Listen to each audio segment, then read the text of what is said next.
Morning everyone, कैसे हो आप सब लोग। आशा करती हूँ मेरे सारे फ्रेंड्स बहुत अच्छे हैं। आज की वीडियो में शेयर करने वाली हूँ ब्रह्म मुहूर्त के दिनचर्या। तो मैं ना हमेशा ही ब्रह्म मुहूर्त में उठती हूँ और ये चीज़ ना पूरे दिन में बहुत ज़्यादा हमें समय देती है। यानी कि अगर आप कुछ भी करना चाहते हो, कुछ भी आपके लिए कुछ प्लानिंग है, आप कुछ भी अपने लिए करना चाहते हो ना, तो सबसे बेस्ट है कि आप ब्रह्म मुहूर्त में उठे, सुबह जल्दी उठे। अगर ब्रह्म मुहूर्त नहीं हो पा रहा है तभी भी सुबह जल्दी उठे और सुबह जल्दी उठ के अपना जो रेगुलर बेसिस का जो काम होता है ना, वो सुबह सुबह कंप्लीट कर ले। अब देखो, एक आध दिन का इधर उधर तो होता ही है, इससे निराश होने वाली कोई बात नहीं है। लेकिन ज़्यादा से ज़्यादा हमें कोशिश करना चाहिए कि एकदम सुबह सुबह उठे।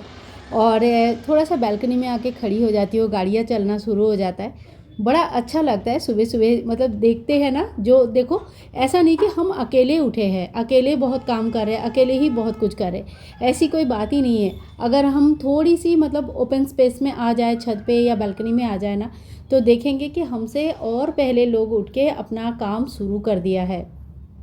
किसी को कहीं जाना है तो किसी को घर के आगे साफ़ सफाई करनी है, तो किसी को पूजा करनी है, तो किसी को अपनी नौकरी के लिए तैयारी करनी है। तो इसी तरह से ना मॉर्निंग में ही अगर अपना तैयारी शुरू करते हैं तो पूरा दिन में हमें बहुत सारा समय मिल जाती है। तो अक्सर हमें ना इस बात का कन्फ्यूज़न होता है कि आखिर हम सवेरे उठ के करें तो करें क्या। ठीक है। तो देखो, ये सारी चीज़ें ना मैंने खुद फेस किया हुआ है और बहुत दिन तक इस चीज़ों में फंसी रही थी मैं कि सवेरे उठ के क्या करें। जब ये चीज़ मुझे कब फेस किया था मैंने, जब मैंने जॉब करती थी, तब मुझे पता चलता था कि मुझे 7 बजे तक सारे काम निपटा के अपने जॉब के लिए निकल जाना है। उसमें बच्चों का नहाना है, टिफ़िन बनाना है, अपना टिफ़िन बनाना है, घर की साफ़ सफाई है और लड्डू गोपाल जी की सेवा भी है। तो सोच सकते हो कि मुझे मतलब कितना हाई स्पीड में मैंने सारी चीज़ें करती थी और मेरे बच्चे उस टाइम पे बहुत छोटे छोटे थे। पर जब मैंने जॉब छोड़ दिया तो अब ऐसा फील होने लगा ना कि अब तो पूरा दिन है मेरे पास, बच्चे आराम से स्कूल चले जाएंगे और उसके बाद आराम से काम करेंगे। और यही जो थिंकिंग है ना, ये थिंकिंग मुझे बहुत ज़्यादा स्लो डाउन कर दिया। मतलब हमेशा दिन ख़त्म होता था और धीरे धीरे ना एक एक वो चीज़ें ना कोई भी फील करता है जब आप कोई चीज़ में इन्वॉल्व रहते हो, जैसे जॉब जाना है, टीचरी या कोई भी जॉब करते हो, तो सवेरे आप बहुत फास्ट काम करते हो, आप जॉब के लिए निकलते हो, जॉब से वापस आते हो और फिर आप बहुत फास्ट काम करते हो ताकि आप टाइम पे सो सको और टाइम पे उठ के अपना अगले दिन की शुरुआत कर सको। लेकिन हम हाउसवाइफ का क्या है, मैंने दोनों ज़िंदगी जी कर रखा है, मैंने काफ़ी लंबा टाइम तक अपना जॉब किया हुआ है और इसी वजह से जो है ना मेरी सेविंग्स भी थोड़ी सी ठीक ठाक है, जिससे मैं अपनी इच्छा के हिसाब से कुछ भी कर लेती हूँ। और जब मुझे ऐसा लगा कि अब मेरी ज़रूरत मेरे घर को है, तब मैंने जॉब छोड़ा। तो जॉब करना और छोड़ना ये कम्प्लीटली आपकी खुद की डिसीज़न होना चाहिए, लेकिन हर एक किसी को अपने पास इतनी बैलेंस तो होनी चाहिए, इतनी आपका सपोर्ट तो रहना चाहिए कि आप अपनी मर्ज़ी से अगर एक नेल पॉलिश और एक साड़ी खरीदना चाहते हो तो सामने किसी के आगे हाथ ना फैलाना पड़े। मतलब ये ना कोई डिप्रेशन वाली बात नहीं है, ना ही किसी को छोटा करने वाली बात है, बट ये एक वैसी बात है जो हमें हर किसी को समझना चाहिए कि हम किसी से जब मांगते हैं, वो बेचारा दिन भर मेहनत करते हैं, अपना उनका शौक़ पूरा होता नहीं है घर के शौक़ पूरा करते करते। तो अगर थोड़ा सा हेल्प हम उन्हें कर देते हैं और अपना काम खुद कर लेते हैं तो इसमें क्या ही बुराई है ना। थिंकिंग देखो अलग अलग तरीके से होता है, अलग अलग तरीके से जैसे आप सोचोगे वैसे ही अपने आप को पाओगे। तो जैसे आप सेल्फ डिपेंडेंट अगर अपने आप को सोचोगे, अपने अपने घर के लिए अपने ये सोचोगे कि मेरा भी कुछ कंट्रीब्यूशन होना चाहिए, तो फिर आप उस तरह से बनोगे। और अगर किसी के ऊपर मतलब भरोसा करके सोचोगे कि ये बंदा जो है सुबह से रात तक मेहनत करेंगे, हमारे लिए काम करेंगे और हम सिर्फ 2 रोटियां बना के इनको बात सुनाएंगे, तो फिर आप वैसे होते जाओगे, है ना। तो ये चीज़ें मतलब कभी अकेले बैठ के विचार करना कि खाली मैं नहीं करके घर के सभी परिवार के बारे में सोचना चाहिए। हस्बैंड भी बहुत मेहनत करते हैं और सिर्फ घर के लिए करते हैं। लेडीज़ को तो बहुत सारे शौक़ होता है। ज़रा सोच के देखिए कि हस्बैंड के पास कौन सा शौक़ है, क्या करते हैं वो। अपने लिए तो 2 कपड़े भी नहीं खरीदते हैं। तो ये सारी चीज़ें थोड़ी सी हमें ध्यान में रखना चाहिए। तो जब हम उनके साथ में कंधे से कंधे मिलाकर खड़े होते हैं, इनफैक्ट अगर जब हम अपने खुद के कुछ चीज़ें खुद कर लेते हैं और उनके ऊपर भरोसा नहीं करते हैं, तो ये कहीं ना कहीं उनको एक सुकून सा देता है। तो यहाँ पे मेरा नहाना हो गया। सबसे पहले उठ के मैं घर की साफ़ सफाई कर लेती हूँ और ये वाली घर थोड़ी सी बड़ी है, स्पेसियस है। आप सभी लोगों को बहुत पसंद आया और सच पूछो तो मुझे भी बहुत पसंद आया। तो थोड़ा सा काम बढ़ गया है, मतलब हर चीज़ का कुछ पॉजिटिव कुछ नेगेटिव पॉइंट्स होता ही है। अब मेरा काम है ठाकुर जी को नींद से उठाएंगे। और यही मतलब मंदिर का जो व्यवस्था था ना, थोड़ी सी मैंने चेंज किया है, आप लोगों के साथ शेयर किया हुआ है। जो पहले ठाकुर जी मंदिर में मैं बैठाती थी, अब ठाकुर जी के लिए अलग से जहाँ पे वो सोते थे वहाँ पे आसन कर दिया है और वहीं पे बैठते हैं। तो ठाकुर जी भी आराम से बैठते हैं और मंदिर भी एकदम खाली खाली सा, मतलब काफ़ी स्पेस मिल जाता है मुझे। और यहाँ पे मैंने रखा है देव वृक्ष। देव वृक्ष की पूजा, दहलीज की पूजा रोज़ करना चाहिए। इससे धीरे धीरे आपका घर का बहुत सारा वास्तु सही हो जाता है। तो देव वृक्ष का मैंने ज़्यादा कुछ नहीं कर पाएंगे, कोई बात नहीं, एक धूप जला दीजिए। मतलब बहुत टाइम ऐसा होता है कि दिन निकल के आता है तो दिया जलाने का कोई मतलब नहीं है, मंदिर में दिया जलाए और देव वृक्ष के सामने एक धूप जला दीजिए, एक लोटा जल चढ़ा दीजिए। इतना ही करना बहुत होता है, क्योंकि डेली बेसिस पे हम बहुत ज़्यादा काम तो नहीं कर पाते हैं।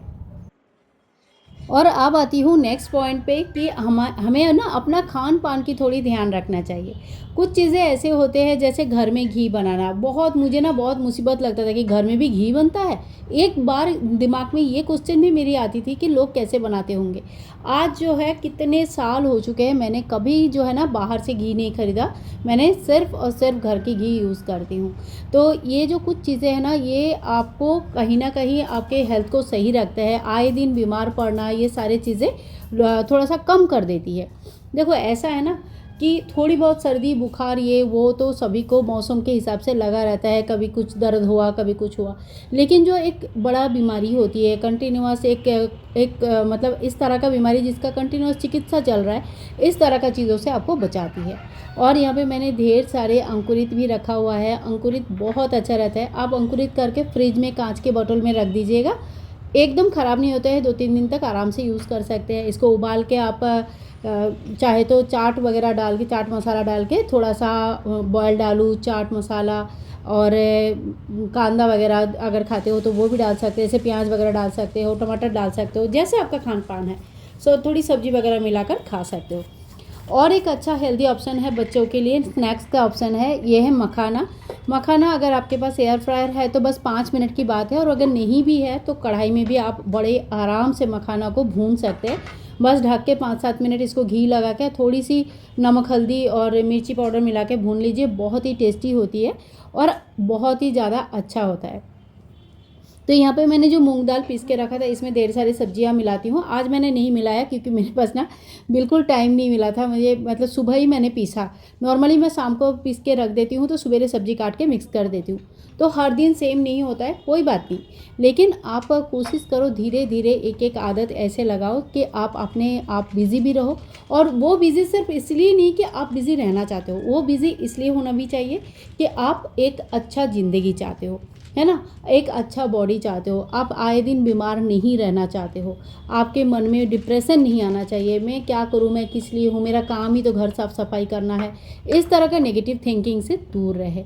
जितना भी आप पॉजिटिविटी के साथ जुड़ेंगे, एक अच्छा दिन की शुरुआत करेंगे ना, उतना आपको अच्छा लगेगा। तो देखिए यहाँ पे मैंने मखाना निकाल लिया था। यहाँ पे मैं मिक्स करूँगी थोड़ी सी घी और थोड़ा सा इसमें नमक ऐड करूँगी, आप चाहे तो काला नमक भी ऐड कर सकते हैं। और यहाँ पे मैंने थोड़ा सा चाट मसाला ऐड करूँगी, थोड़ा सा धनिया के पाउडर जो घर पे ही मैंने बना के रखा है वो ऐड करूँगी, और यहाँ पे मिर्ची पाउडर भी आप चाहे तो ऐड कर सकते हैं। बस 2-3 चीज़ें ऐड करनी है, बहुत ज़्यादा नहीं। आप चाहे तो सिंपल घी और नमक से भी बना सकते हैं अगर आपको मसाला पसंद नहीं है तो, ठीक है। तो बच्चे खाते हैं, उनको थोड़ा चटपटा पसंद है, तो बाहर के चटपटा खाने से अच्छा है कि इस तरह का कुछ चीज़ें कर दिया जाए, ठीक है ना।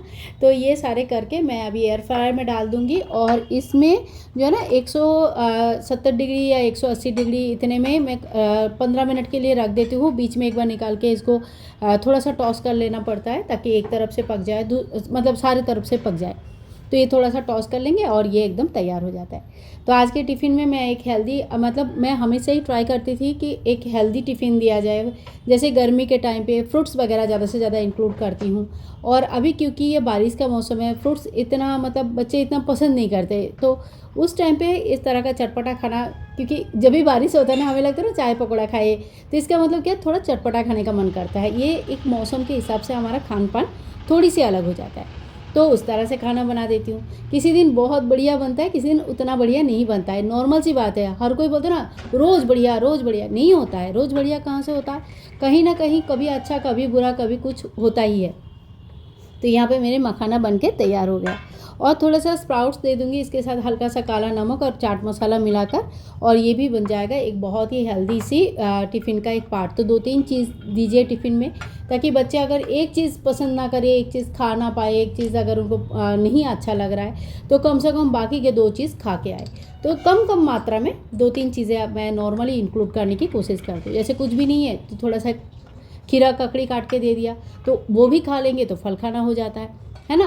तो इस तरह से चीज़ों को मैनेज किया जाता है। और एक चीज़ मैं आप लोगों को बताऊँ, आजकल ना जो ऑनलाइन की दुनिया है, यहाँ पे क्या हो गया है, लोगों का दिखावा बहुत ज़्यादा बढ़ रहा है। जो पूजा पाठ कर रहे हैं वो दिखा रहे हैं, दिन भर वो पूजा ही कर रहे हैं, मतलब दिन भर उनके पास कोई काम नहीं हो रहा है, जैसे पूजा के अलावा कुछ नहीं है उनकी ज़िंदगी में। जो खाना बना रहे हैं वो दिन भर खाना ही बना रहे हैं, वो तरह तरह का खाना, मतलब जो एक्चुअली एक एक डेढ़ 2-2 घंटा टाइम लगता है वो 5 मिनट में बना रहे हैं ना। जो घूमने जा रहा है वो दिन भर घूम ही रहा है। क्या ये पॉसिबल है, कभी एक बार पूछना, क्या ये पॉसिबल है? नहीं है। एक जो हाउसवाइफ होती है उनके बहुत सारे काम होते हैं, उस काम को डिवाइड करना होता है। अक्सर हम लोग क्या होता है ना, बिल्कुल चीज़ों को देखकर ना हमें ऐसा लगता है कि this is the real life and I should why I should have same kind of life, है ना। तो ऐसा नहीं होता है, क्योंकि हमें ना कोई चीज़ की नकल नहीं करना है। लोग हमें जितना दिखा रहे हैं, इनफैक्ट मैं भी आपको जितना दिखा रही हूँ, जितना मेरा पॉजिटिव पार्ट है, जितना मेरा अच्छा है, जो मुझे आपके साथ लगता है शेयर करने से आपका भला हो सकता है, मैं उतना शेयर करती हूँ। इसका मतलब ये थोड़ा कि हमारे घर में कोई दिक्कत नहीं है, कोई प्रॉब्लम नहीं है, कोई काम बिगड़ता नहीं है, कभी झगड़ा नहीं होती है। ऐसा तो कभी हो ही नहीं सकता है, क्योंकि इस तरह का कोई परिवार इस दुनिया में नहीं रहते हैं। तो नेगेटिव चीज़ों से दूर रहे, जो आपके बारे में बुरा कह रहे हैं उनको दोबारा जवाब देने से अच्छा है कि उस जगह से थोड़ी सी दूर हो जाए, हट जाए, उनकी बातें ना सुने, है ना। और अपने आप को आगे लेके जाए, यही सबसे ज़्यादा बड़ा जवाब होता है। जब आप अपने आप ही आगे चले जाओगे ना, तो उससे ज़्यादा बड़ा जवाब तो कोई होता ही नहीं है। तो आज का व्लॉग यहीं पे एंड करूँगी। आशा करती हूँ अच्छा लगा है। मिलूंगी नेक्स्ट वीडियो में, तब तक के लिए bye bye and take care.